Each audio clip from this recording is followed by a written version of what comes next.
Right then, we start Amity Airfield in earnest.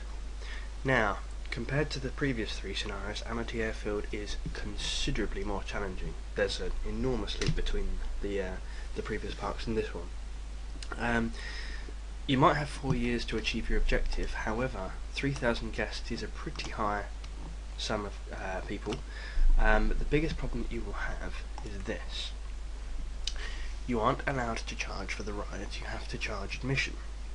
Now, in order to get 3,000 guests into a park, you will need to build a lot of infrastructure. You'll need to spend a considerable amount of money building rides and looking after things. And the problem that you have is that when you have to sustain 4 years of operation, there comes a time in which the guest numbers begin to stagnate.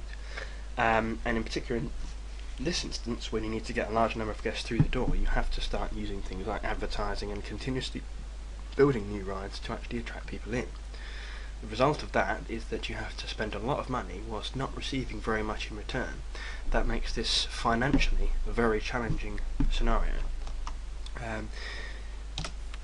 As far as loans go, they give you a reasonably standard 25,000, but at 10% per year. That's quite a lot, and the actual loan amount isn't really very much to get you many rides built in the first place, because 2 large roller coasters will cover pretty much all of that, and that is nowhere near enough to attract half of your required 3,000 guest objective. There is, however, a fairly standard trick that you can use in parks like this to help you out at first. Now, what you obviously want to do is to avoid using the loan as much as you can, and the best way for you to do that is to remove all of this lovely path they've presented you with. The path that forms runway, taxiway, etc., and these buildings. Now, the proper way to do this scenario would be to work things around this existing scenery, but to be honest, it isn't exactly a lot to look at, and it is actually worth quite a lot if you use the clear scenery button. So if we unpause the game briefly, and then set about clearing the scenery away, we've already got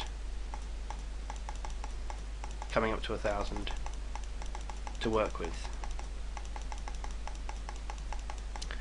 The real shame about this is that the clear scenery button does not clear the paths.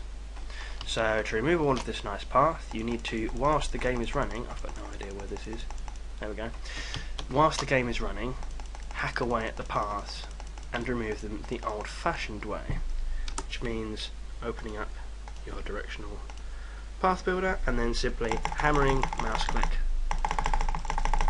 as quickly as you can to get rid of all of the paths in the park. Very, very tedious. However, this does give you a considerable amount of money to work with without needing to first take out your loan, which should pretty much be enough to actually start off with a basic foundation park. If my memory serves me correctly, I think you come out with about 7 to 10 grand if you do all of this, which is as much as many parks will actually loan you. So you get quite a good head start, but you will need it. 4 years seems like a long time, but it's actually going to be quite tight. Getting 750 guests in the first year is not an issue. Getting them in the last 2 years really is. It can be very difficult. Not to be underestimated, this scenario. The first time that I took it on, I actually made it by the skin of my teeth. I think I had something like 3,012 guests when it turned onto the 1st of March year 5. And that wasn't sitting back doing nothing either. I was investing pretty heavily in marketing, continuously building new stuff, right up against the limits of my finances from start to finish. It's fairly typical when you're experienced with RCT to play some of the early parks and come out with 20, 30, 50, sometimes even close to 100,000 in the bank. Have made a real big profit, but this is not one of those parks. Not being able to charge for rides in a large environment like this really does hurt. Now, I'm doing my best to try and get this path out of the way as quickly as I can, because obviously requiring that the game be running to remove paths like this, I think you still have to have the game running to remove paths, do you not? Yes you do. means I'm using quite a lot of time already just doing this immediate process, removing the parts. It will probably be April before I can actually start building anything. However, trading away a month and some tired mouse clicking fingers to have in excess of 10 grand to start the park with is very, very worth it. And I recommend it to anyone who's having difficulty with the scenario to do this at first and not leave all of this wasted path lying around. So I will go mute whilst I remove the rest of this path so you don't have to listen to my mouse clicking, and then carry on once I'm finished.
Right, now we have it. Very nearly 15,000 to help start us off on our way. What I will do in this section is I'll quickly build some introductory rides in the park, nothing fancy, just to get things off the ground, and then I'll probably split this part up here. I probably should, whilst I'm going about this, explain my absence over the last few months. One of the things that I've realised is just how much effort Let's Play folks, especially the committed Let's Play recorders who post new videos on a daily basis, really do put into uploading these videos. I mean, it's very easy to come into this thinking, ooh, well, all I've got to do is just play the game, hit record, stop recording, and then upload it to YouTube. Very straightforward. But it really isn't quite that simple, because when you actually have any sort of commitment in the rest of your day other than producing Let's Plays, it becomes very difficult to actually be able to upload videos on a fairly routine basis, on even a slightly routine basis. When I was first recording videos, I was struggling to keep to a schedule, and I had pretty much limitless free time sitting between my final exams and my graduation. Now, actually having a full-time occupation, recording Let's Plays is extremely difficult.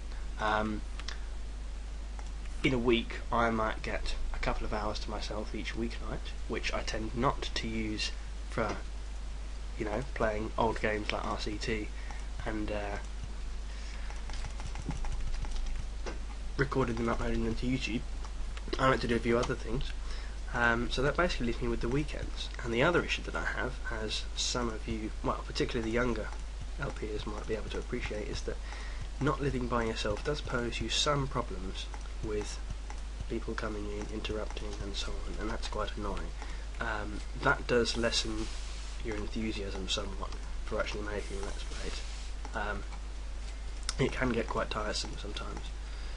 You don't generally tend to enjoy recording if you fear that at any moment someone's going to come in and you'll have to pause it and mute the microphone and then carry on and so on. So it is difficult in that respect. But yes, it's certainly the people that most disappointing part. Amazing, because I haven't built any rides in 6 weeks. But it's brought me to really appreciate just how much effort the proper professional Let's Players, people like, just to drop a few names, Pitching Ace, Dave the Asher, Scorch 82, Shadows Act, people like that really do put into their Let's Plays. It astounds me that they, after several years of uploading, they still have the enthusiasm to keep going and routinely pick up new games, play them through from start to finish at the microphone, and feel comfortable enough to continuously do that on a daily basis whilst working with their other commitments. I have deep levels of respect for these guys.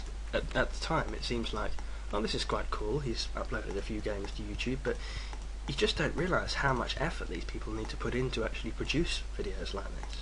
High quality videos routinely all the time. It's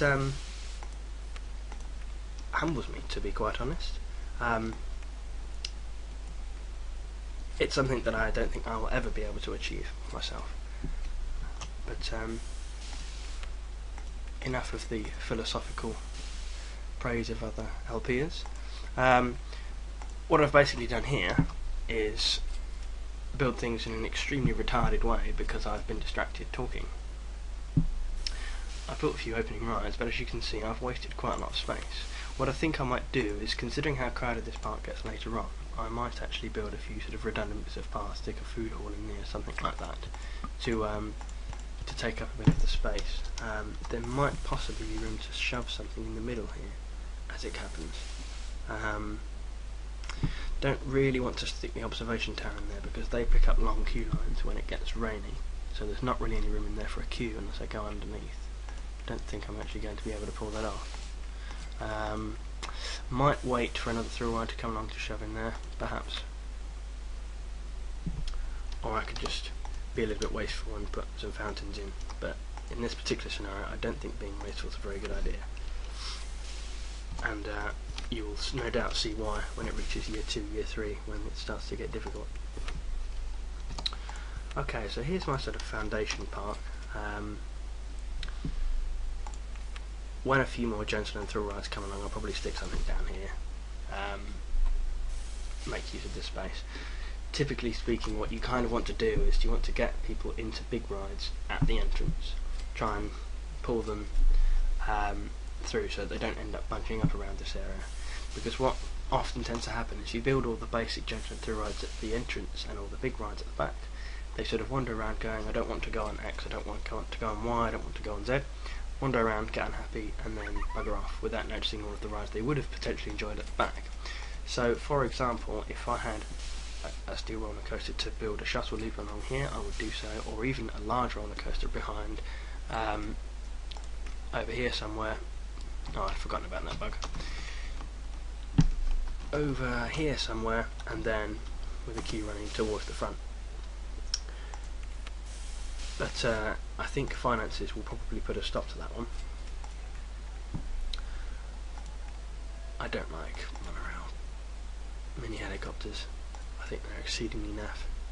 I don't really like any of these roller coasters, to be honest. They're great. The first thing it develops is sport scenery.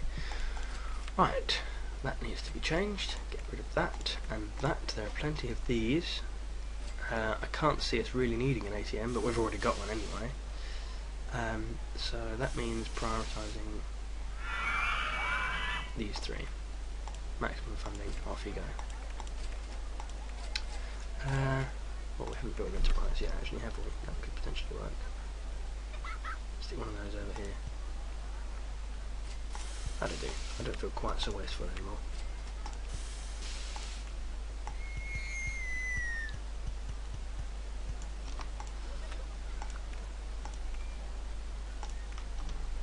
Probably give these rides some names, shouldn't I?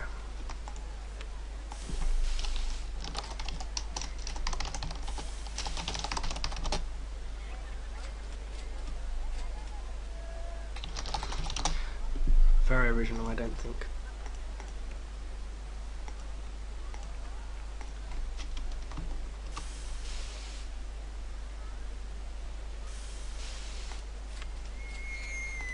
Probably turn that up somewhat, couldn't I, actually, come to think of it.